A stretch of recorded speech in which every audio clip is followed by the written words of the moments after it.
एक बार की बात है, गांव में एक पवित्र व्यक्ति रहता था। वह हमेशा स्वर्ग और नरक के बारे में जानने के लिए उत्सुक रहता था। एक दिन पवित्र व्यक्ति भगवान से मिला।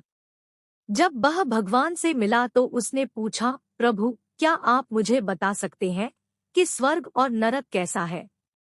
भगवान मुस्कुराए और उसे दूसरी दुनिया में ले गए। वहां वे दो दरवाजे के सामने खड़े थे।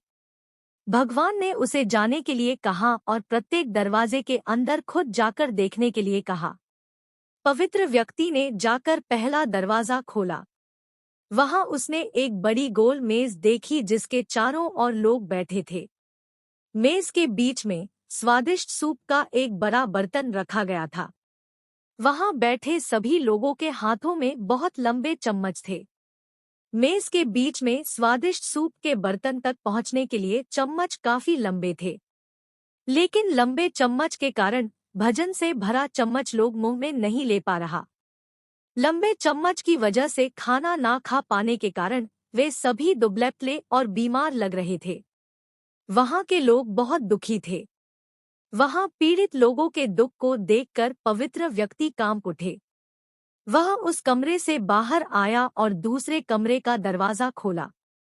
दूसरा कमरा बिल्कुल पहले कमरे जैसे ही था। बड़ी गोल मेज और उसके बीच में एक स्वादिष्ट सूप का बर्तन। वहां बैठे सभी लोगों के हाथों में लंबे चम्मच था, लेकिन यहाँ के लोग स्वस्थ थे। वे एक दूसरे से बातें कर रहे थे और खाना खा रहे थे। पवित्र व्यक्ति यह देखकर प्रसन्न हुआ और उस कमरे से बाहर आ गया। स्वर्ग और नरक स्टोरीज इन हिंदी। फिर पवित्र व्यक्ति भगवान के पास गया और कहा, मुझे समझ नहीं आया कि दोनों कमरे एक ही जैसा है। फिर भी एक कमरा दुख से भरा है और दूसरा सुख से भरा है। भगवान ने उसे समझाया, आपने देखा कि लंबे चम्मच दूसरे को खिलाने के लिए ठीक ठाक है, लेकिन खुद को खिलाने के लिए ठीक नहीं है। आप जिस कमरे में पहले गए थे वह नरक था। वहां के लोग लालची हैं और केवल अपने बारे में सोचते हैं, दूसरे की मदद नहीं करना चाहते हैं, जिसके कारण वे अपना पेट नहीं भर पा रहे हैं और दुख झेल रहे हैं। और दूसरा कमरा स्वर्ग था। यह उन लोगों से भरा है जो एक दूसरे की परवाह करते हैं और प्यार करते हैं। एक दूसरे को उन लंबे चम्मच से खिलाते हैं जिससे वे स्वस्थ और सुखी रहते हैं। शिक्षा।